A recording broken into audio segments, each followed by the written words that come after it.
उपासक उपासिकाएं, अत्ताई अतनो नाथो, कोई नाथो परोसिया। हम खुद के मालक खुद ही है, कोई हमारे मालक नहीं है। जीवन में सुख शांति चाहिए तो पुण्य हमें ही करना पड़ेगा, हमारे लिए कोई पुण्य करके देगा ऐसा होता नहीं है।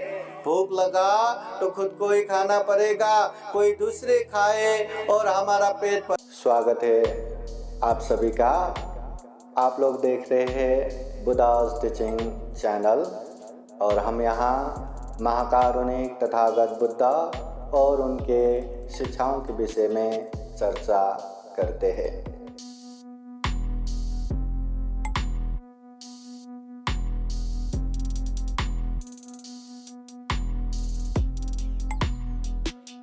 केचो मनुष्यपति लाभो, केचो मच्चान जीवितं, केचं सद्धम्म सवनं, केचो बुद्धानोपादो, न परे संविलोमानि, न परे संकटाकतं,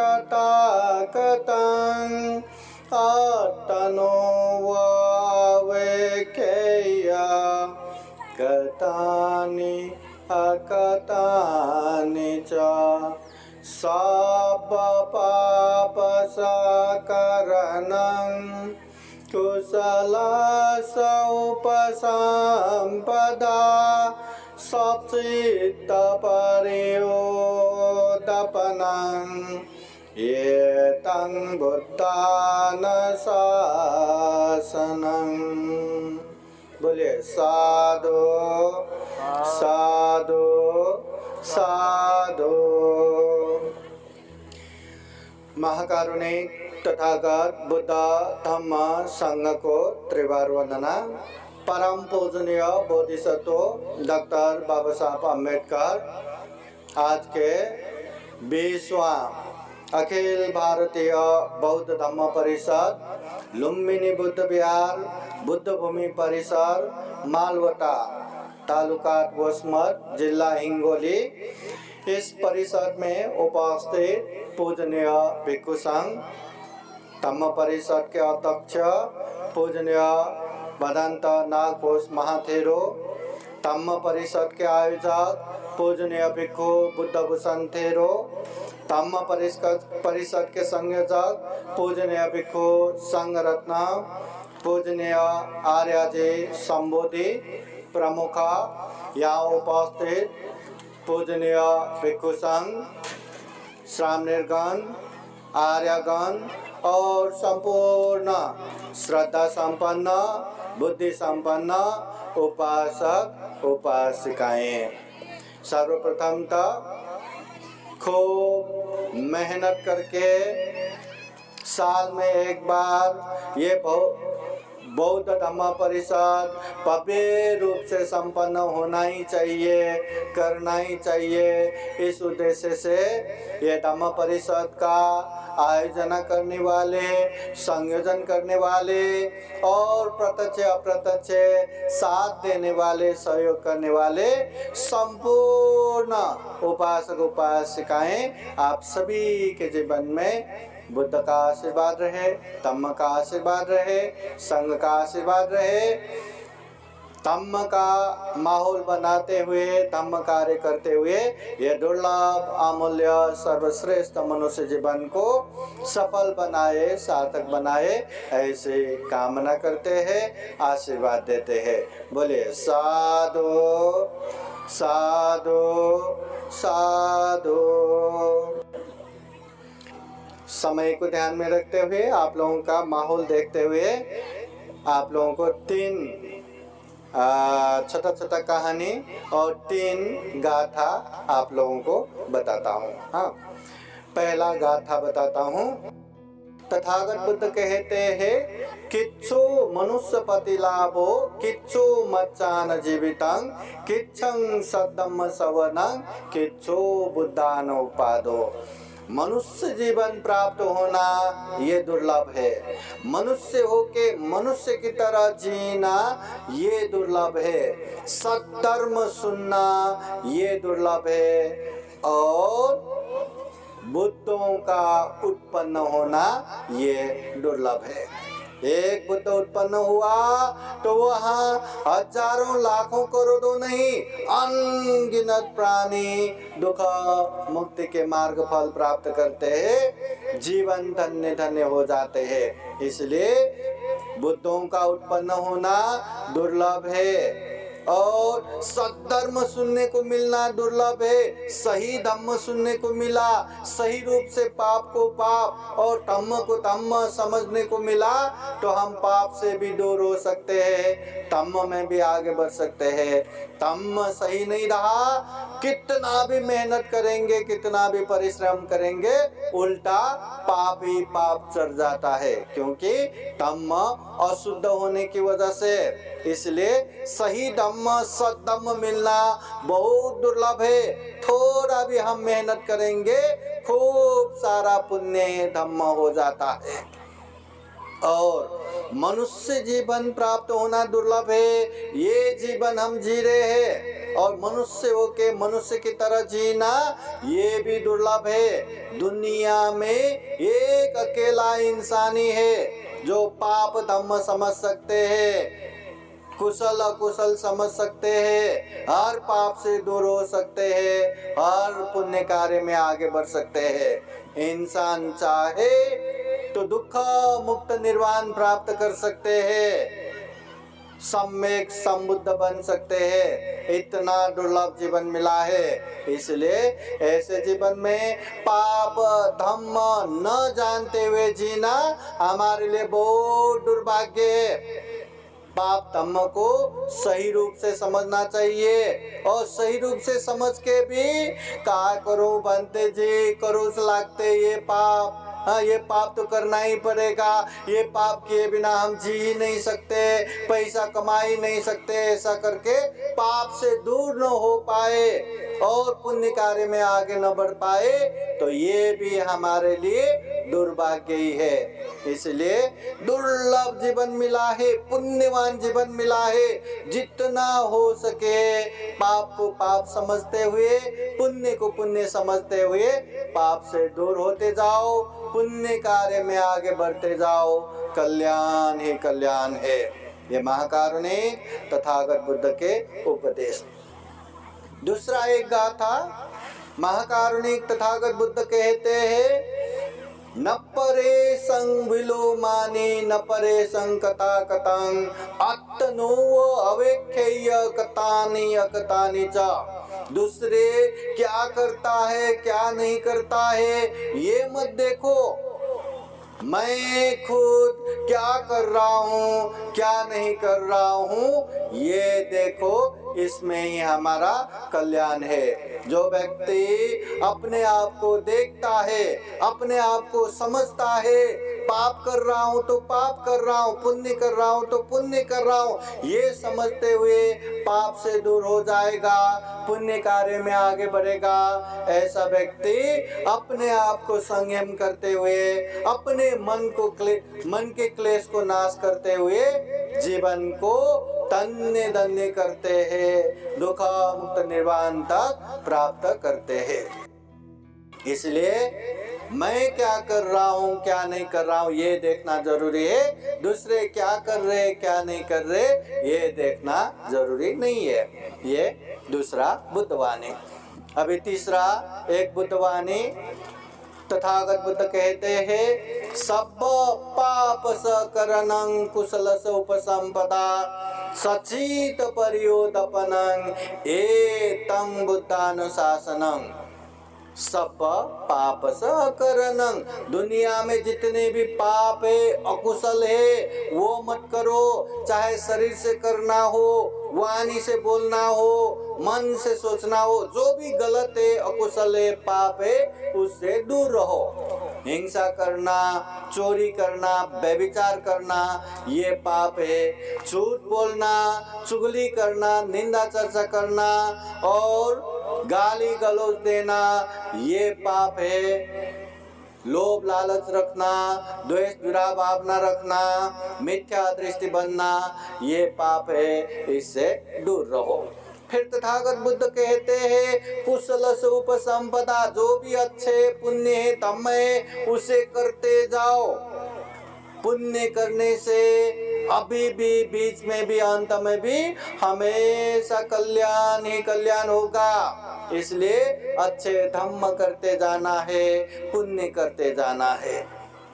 दान देना पुण्य है, शील पालन करना पुण्य है, ध्यान साधना करना पुण्य है, सम्मान्य व्यक्ति का सम्मान करना, आदर गौरव करना पुण्य है, सम्मान्य व्यक्ति का सेवा करना पुण्य है, धम्म देशना सुनना पुण्य है, धम्म देशना देना पुण्य है। पुण्य करते हैं तो इससे सभी का मंगल होकर के पुण्यानुमोदन करना पुण्य है। कोई पुण्यानुमोदन करता है तो साधु साधु साधु करके प्रसन्नता से अनुमोदन करना पुण्य है। और अंधविश्वास से दूर रहना ये भी पुण्य है। हर तरह के पुण्य करना चाहिए। फिर तथागत बुद्ध कहते हैं सच्चित परियोदपनंग, अपनी चित्त को परिशुद्ध करना चाहिए। जब तक चित्त परिशुद्ध नहीं होगा हम वाणी से अच्छा नहीं बोल पाएंगे, हम शरीर से अच्छा नहीं कर पाएंगे। शरीर और वाणी से अच्छा तभी कर पाएंगे जब हमारा मन शुद्ध होगा। इसलिए मन शुद्ध होना बहुत जरूरी है। अपने आप को संयमित करना बहुत जरूरी है। अगर मन संयमित नहीं रहा तो कितना भी लोगों के सामने हम अच्छे अच्छे दिखाने की कोशिश करो, कुछ ही समय बाद वो सारा का सारा टूट जाएगा। मैं अच्छा करता हूँ, मैं अच्छा बोलता हूँ, कितना भी करो, मन संयमित नहीं रहा, थोड़े समय में ही वो अपने हिसाब से बोलने लगेगा, अपने हिसाब से करने लगेगा। धम्म परिषद में आप लोग आए ना, धम्म देशना सुनने के लिए आए। अगर मन संयमित नहीं रहा तो कितना भी धम्म देशना सुनने की कोशिश करो, थोड़े समय में ही मन इधर उधर भटकने लगेगा। फिर मन के साथ साथ आप लोग भी इधर उधर भटकने लगेगा। इसलिए मन संयमित होना बहुत जरूरी है। अगर हाथ में घाव ना हो तो जहर भी हाथ में लिया तो वो हमें नुकसान नहीं करता। मन संयमित हो तो शरीर और वाणी से कुछ भी बोलेंगे उससे हमें अकुशल पाप नहीं होगा। मन संयमित होना जरूरी है। फिर तथागत बुद्ध कहते हैं ये तंग बुद्धान शासनम, ये बुद्धों का शासन है, शिक्षा है, धम्म है, उपदेश है। जितने भी पहले बुद्ध बन के गए, जो वर्तमान समय में बुद्ध है, जो भविष्य में आने वाले बुद्ध है, सारे बुद्धों का ये सार उपदेश है। क्या सार उपदेश है? पाप नहीं करना, पुण्य करना और चित्त परिशुद्ध करना। ये तीन चीज अच्छे से जानते हुए समझते हुए जीना सीख लिया तो जीवन खूब अच्छा होगा। उपासक उपासिकाएं अत्ताई अतनो नाथो, कोई नाथो परोसिया, हम खुद के मालक खुद ही है, कोई हमारे मालक नहीं है। जीवन में सुख शांति चाहिए तो पुण्य हमें ही करना पड़ेगा। हमारे लिए कोई पुण्य करके देगा ऐसा होता नहीं है। भूख लगा तो खुद को ही खाना पड़ेगा, कोई दूसरे खाए और हमारा पेट भरे ऐसा होता नहीं है। इसलिए पुण्य करो, पुण्य का माहौल बनाओ और पुण्य के माहौल में गए तो जितना हो उतना पुण्य अर्जन करो। पुण्य माहौल में गए और वहां भी पुण्य संकलन करने के बजाय पापी करके आए, अकुशली करके आए, अरे ऐसे दुर्भाग्य, बहुत बड़ा दुर्भाग्य हो गया। इसलिए पुण्य करो, धम्म करो। ये तथागत बुद्ध के 3 ये गाथा हो गया। अभी मैं छोटा छोटा 3 कहानी बताता हूँ। पहला कहानी कि धम्म देशना कैसे सुनना चाहिए। एक समय एक भंते जी इधर उधर घूमते घूमते एक गांव में पहुंचते हैं। जैसे ही वो गांव में भंते जी पहुंचे, एक उपासक ने सुना, वो दौड़ा दौड़ा वो भंते के पास गए और जाके कहे कि भंते जी, मुझे धम्म देशना सुनना है, मुझे धम्म देशना दीजिए। भंते जी उसको देखते हैं और कहते हैं, उपासक, मैं धम्म देशना तो सुनाऊंगा, मगर मैं अभी अभी आया हूँ, मुझे प्यास लगा है, थोड़ा पानी ला के दो। तो उपासक कहते, जी भंते, मैं अभी लाता हूँ करके वो घर की तरफ गए। जाते जाते उसको याद आया कि भंते जी को प्यास लगा है, पानी क्यों, मैं अच्छा खासा छाछ बना के, दही का ठंडा ठंडा छाछ बना के लेके जाता हूँ करके उसने लेके गए, भंते जी को दिया। तो भंते जी कहते हैं, मैं दूसरे के बर्तन में, पात्र में नहीं लेता, मैं अपने ही भिक्षा पात्र में लूंगा। उपासक कहते, ठीक है भंते जी, भिक्षा पात्र लाइए। तो भंते जी भिक्षा पात्र लाके सामने रखते हैं।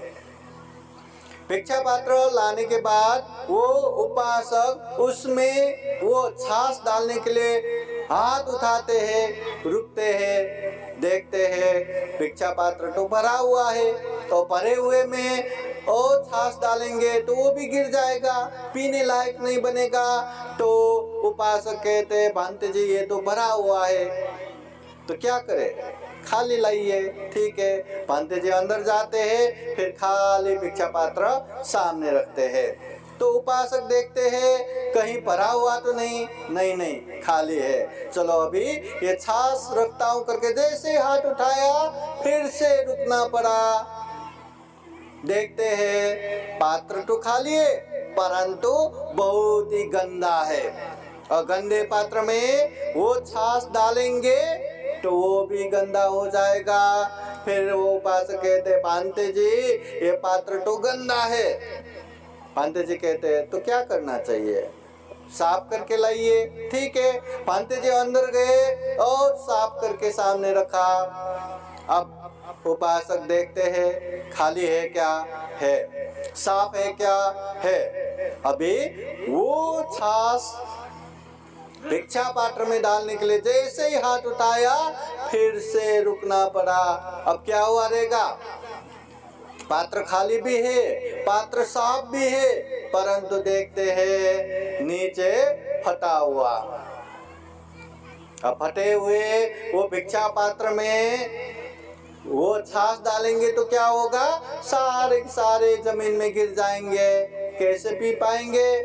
तो उपासक एक समय तो उसको लगा, अरे मैं कैसे भंते जी का उपदेश सुनने के लिए आया, एक अच्छा भिक्षा पात्र भी सामने नहीं रखा, एकदम चिड़चिड़ होने लगते हैं। तो ऐसे समय में भंते जी कहते हैं, उपासक तुम्हें धम्म देशना सुनना था ना, तो तुम्हारे लिए यही धम्म देशना, तुम्हारे लिए यही धम्म देशना। क्या धम्म देशना, भंते जी बताते हैं, उपासक जब कभी भी धम्म देशना सुनना हो तो पहला काम भिक्षा पात्र खाली होना चाहिए, वैसे ही मन खाली होना चाहिए कि मैं सुनने के लिए आया हूँ, खाली होना चाहिए। ऐसा नाही तिथे भंते जी येऊन काहीच बोलू द्या, का करायचं का नाही करायचं मला माहिती आहे, आम्हाला चांगला माहिती आहे, ऐसा करके आप लोग यहाँ आएंगे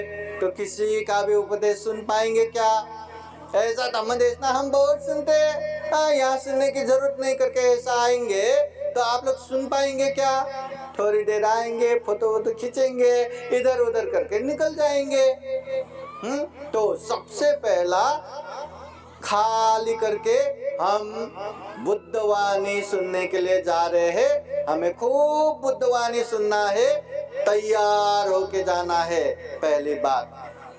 दूसरी बात, धम्म देशना सुनने के लिए जब जाते हैं जैसे भिक्षा पात्र खाली होना चाहिए, उसके साथ साथ भिक्षा पात्र साफ भी होना चाहिए। यहाँ आते समय उसने मुझे ऐसा किया, उसने मुझे ऐसा बोला, हाँ, ऐसे वैसे करके मन में द्वेष दुराभावना नहीं होना चाहिए, मन में लोभ लालच नहीं होना चाहिए। मैंने दान दिया था, पंत जी मुझे सामने बुला के मेरा सम्मान करेगा, बस वही फोटो लेने के लिए मुझे जाना है, हाँ, ऐसा अनेक लोभ लालच रख के, अनेक द्वेष दुराभावना रख के धम्म देशना नहीं सुना जाता। धम्म देशना सुनते समय ये क्लेश से, ये राग द्वेष मोह से दूर होके आराम से धम्म देशना सुनना पड़ेगा।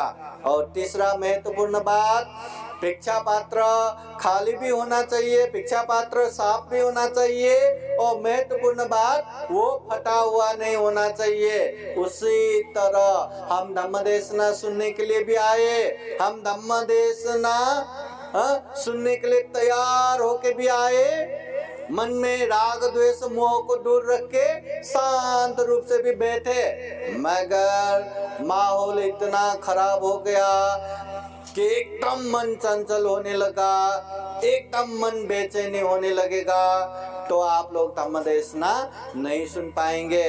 इसलिए धम्म देशना सुनते समय मन भी एकाग्र होना चाहिए, मन चंचल नहीं होना चाहिए, मन बेचैनी नहीं होना चाहिए। इसीलिए धम्म देशना सुनते समय कोई धम्म देशना में बाधा पहुंचाते हैं तो वो उसका पाप है। धम्म देशना में बाधा नहीं पहुंचाना, पुण्य कार्य में बाधा नहीं पहुंचाना चाहिए। इसलिए धम्म देशना सुनते समय ये 3 चीजें याद रखना। सबसे पहले पात्र खाली होना चाहिए, हम भी धम्म देशना सुनने की तैयारी के साथ आना है। दूसरा, पात्र साफ होना चाहिए, हमारा मन भी साफ होना चाहिए, मन में क्लेश आश्रव नहीं होना चाहिए। और तीसरी बात, मन में पात्र में छेद नहीं होना चाहिए, फटा हुआ नहीं होना चाहिए। उसी तरह मन चंचल नहीं होना चाहिए, मन बेचैनी नहीं होना चाहिए, एकाग्र होके धम्म देशना सुनना चाहिए। अगर इस तरह से धम्म देशना सुनेंगे तभी हम धम्म देशना सुन पाएंगे, और इस तरह से धम्म देशना सुनेंगे तभी धम्म देशना सुनना उत्तम मंगल हो जाता है। इस तरह से धम्म देशना सुनेंगे तभी धम्म देशना सुनना पुण्य कार्य हो जाता है। नहीं तो स्वयं तथागत बुद्ध कहते धम्म देशना सुनना उत्तम मंगल है, धम्म देशना सुनना पुण्य कार्य है, मगर धम्म देशना में आके ऐसे ही बैठे रहे, ऐसे ही दूसरों को डिस्टर्ब करते रहे, तो कहाँ पुण्य होगा, कहाँ उत्तम मंगल होगा। ये चीजें ध्यान में रखना चाहिए। ये पहला कहानी। दूसरा एक छोटा सा कहानी। एक समय महाकारुणिक तथागत बुद्ध धम्म का प्रचार प्रसार करते करते करते करते एक गांव में पहुंचते हैं। जब तथागत बुद्ध वो गांव में पहुंचे, लोगों को पता चला, वहाँ ढेर सारे लोग बुद्ध के पास आए। किसी को तो बुद्ध का दर्शन करना था, किसी को तो बुद्ध क्या बोलते वो सुनना था, किसी को तो बुद्ध का उपदेश सुनना था। बस देखते ही देखते वहाँ लोग जमा हो गए।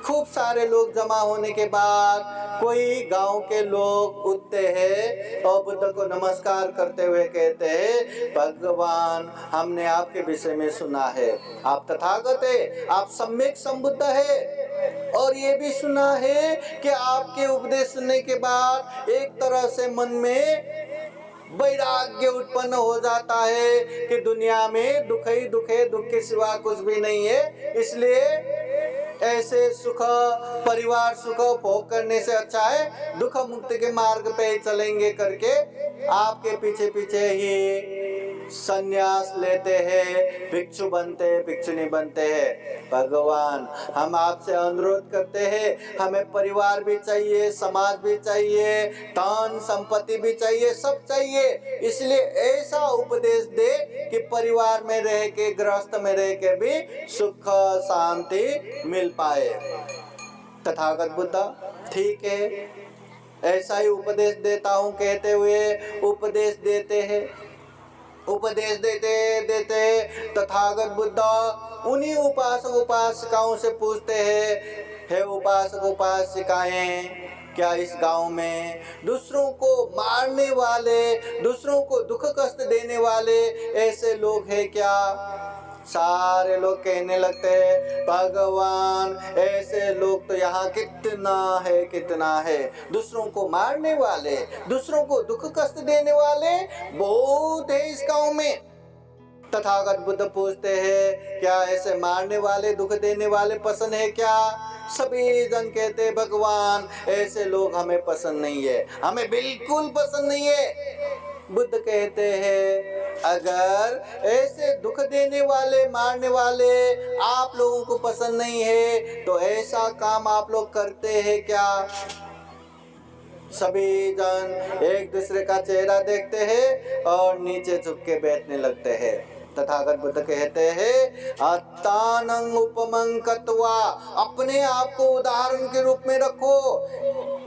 अगर दुख कष्ट देने वाले हमें पसंद नहीं, अगर हिंसा करने वाले हमें पसंद नहीं, तो हम हिंसा करेंगे तो हमें भी कोई पसंद नहीं करेगा। हम दुख कष्ट देंगे तो हमें भी कोई पसंद नहीं करेगा। इसलिए न हनय्य न घातय, किसी का हनन मत करो, घात मत करो, किसी को दुख कष्ट मत दो, हिंसा मत करो। तथागत बुद्ध कहते हैं, अपने आप को उदाहरण के रूप में रखो। हिंसा करने वाले पसंद नहीं है तो हम भी हिंसा ना करें। फिर तथागत बुद्ध पूछते हैं, इस गांव में चोरी करने वाला है क्या? भगवान ऐसे लोग भी बहुत है। काम मिथ्याचार व्यभिचार करने वाला है क्या? भगवान ऐसे लोग भी बहुत है। ये झूठ बोलने वाले, असत्य बोलने वाले हैं क्या? भगवान ऐसे लोग भी इस गांव में बहुत सारे हैं। दारू नशा पीने वाले ऐसे लोग हैं क्या? भगवान ऐसे दारू अमल नशा पदार्थ सेवन करने वाले भी इस गांव में बहुत सारे हैं। तथागत बुद्ध पूछते हैं, क्या ऐसे लोग पसंद है क्या? हमें पसंद आता है? नहीं आता। तो वो लोग भी कहते हैं, भगवान ऐसे लोग हमें पसंद नहीं। तो तथागत बुद्ध कहते हैं, चोरी करने वाला पसंद नहीं है तो हमें भी चोरी नहीं करना चाहिए। काम मिथ्याचार व्यभिचार करने वाला हमें पसंद नहीं है तो हमें भी ऐसे काम मिथ्याचार व्यभिचार नहीं करना चाहिए। झूठ असत्य बोलने वाला हमें पसंद नहीं है तो हमें भी झूठ असत्य नहीं बोलना चाहिए। दारू नशा पदार्थ सेवन करने वाला हमें पसंद नहीं है तो हमें भी ऐसा काम नहीं करना चाहिए। तथागत बुद्ध अंत में सारांश में कहते हैं, उपासक उपासिकाएं, अगर सुख शांति के लिए घर गृहस्थ छोड़ के, धन संपत्ति परिवार समाज छोड़ के भिक्षु भिक्षुनी बनना नहीं चाहते, घर में रह के भी सुख शांति प्राप्त करना चाहते हैं, तो ये 5 चीज को अच्छे से ध्यान दो। हिंसा करने वाला पसंद नहीं है तो कभी भी हिंसा मत करो। चोरी करने वाला पसंद नहीं है तो कभी भी चोरी मत करो। काम मिथ्याचार व्यभिचार करने वाला पसंद नहीं है तो खुद भी कभी काम मिथ्याचार व्यभिचार मत करो। झूठ बोलने वाला पसंद नहीं है तो खुद भी झूठ मत बोलो। अमल नशा पता सेवन करने वाला पसंद नहीं है तो अमल नशा पता भी सेवन मत करो। अगर घर गृहस्थ में सुख और शांति पूर्वक रहना है तो ये 5 शील पालन करो। जो व्यक्ति ये 5 शील को अच्छे से जानते, समझते, व्यवहार में भी पालन करते, वो घर में रहो या घर के बाहर रहो, कहीं भी आराम से सुख पूर्वक रहते हैं। और जो व्यक्ति जानते हैं, मानते हैं, परंतु पालन नहीं करते, वो घर में भी तनाव, चिंता, अनेक चीजों से दुखी रहते हैं। बाहर आया तो भी चेहरा ही ऐसा सूखा हुआ जैसा रहता है। दुख ही दुख, तकलीफ ही तकलीफ, पीर पीर, चिंता, तनाव, उत्पीड़न। इसलिए ये 5 शील को अच्छे से समझ के पालन करना है, सुख शांति होगा, ये तथागत बुद्ध कहते हैं। अभी अंत में और एक छोटा सा कहानी। कोई एक व्यक्ति ऐसा सोचता है कि मैं उपासक बना हूँ, मैं उपासिका बना हूँ, मैं पंचशील प्रार्थना करता हूँ, समय समय पर औषधि ग्रहण करता हूँ, भोजन दान देता हूँ, चीवर दान देता हूँ, जो बन पाए वो करता हूँ। अब तो मैं अच्छा उपासक बन गया होगा, मैं अच्छा उपासिका बन गया होगा। क्या यही करना है ना, या आगे भी है? बहुत सारे उपासक उपासिकाएं धम्म देशना सुनने के लिए आते हैं। 100 में से 100 अच्छे ना हो, परंतु 5 जन 10 जन तो मिलता ही है जो खूब श्रद्धावान रहता है और खूब अच्छे से धम्म जान के अच्छे इंसान बनना चाहते हैं। तो अच्छे इंसान बनने के लिए, अच्छे बौद्ध बनने के लिए क्या करना चाहिए? अगर तथागत बुद्ध से पूछा जाए, अगर कोई भंते जी से पूछा जाए कि अच्छे उपासक उपासिका बनने के लिए या अच्छे बौद्ध बनने के लिए क्या करना चाहिए, तो जवाब आता है। ध्यान से सुनिए, अगर आप श्रद्धावान है तो ध्यान से सुनिए।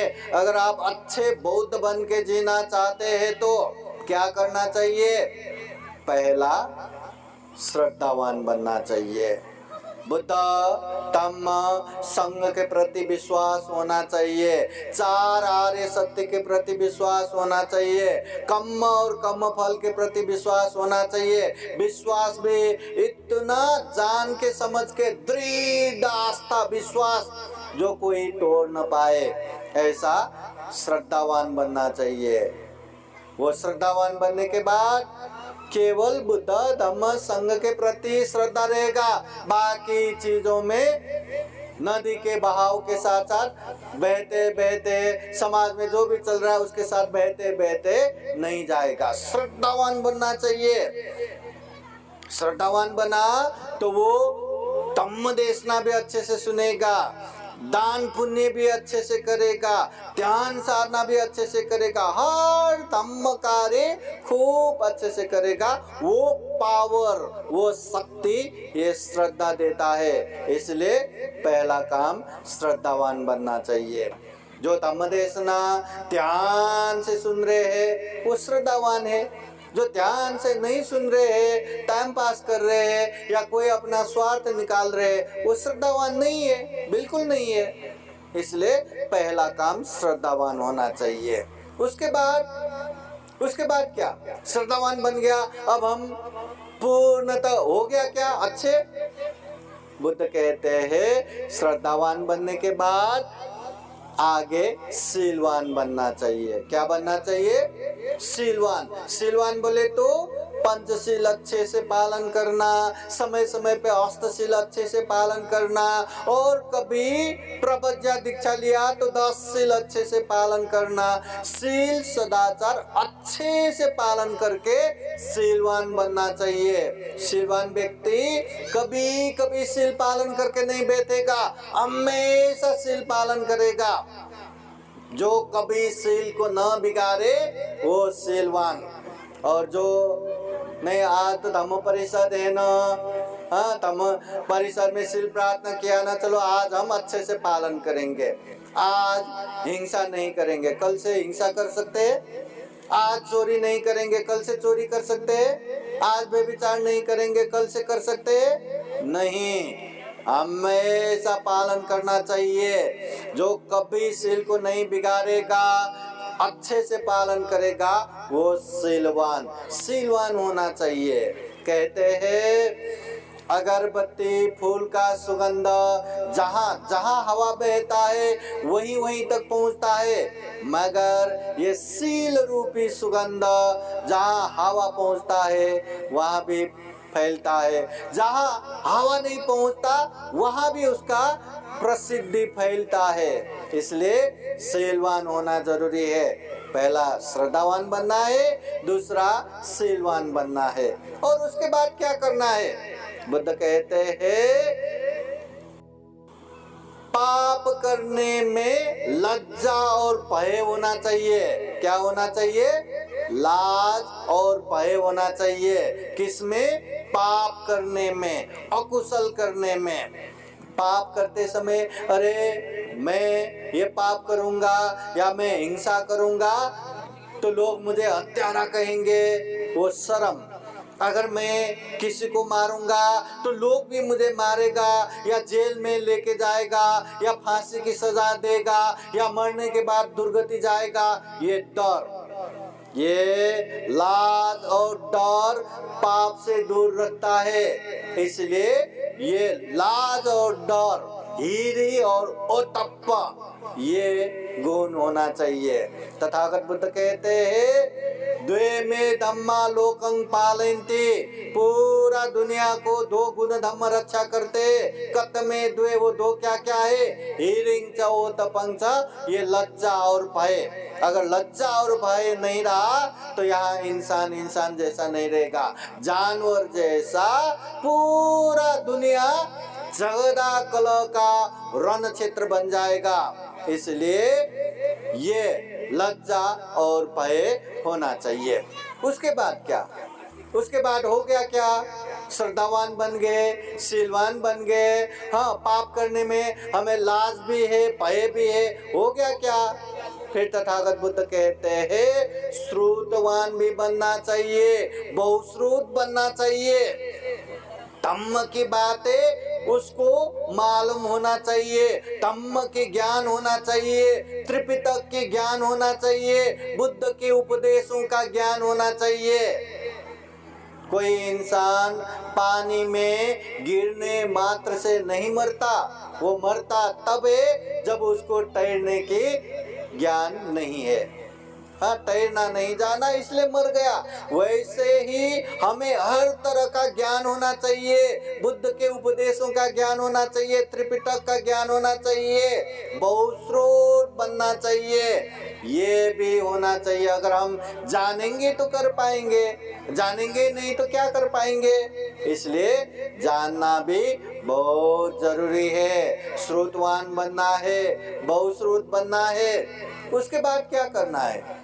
फिर तथागत बुद्ध कहते हैं त्यागवान होना है। क्या होना है? त्यागवान।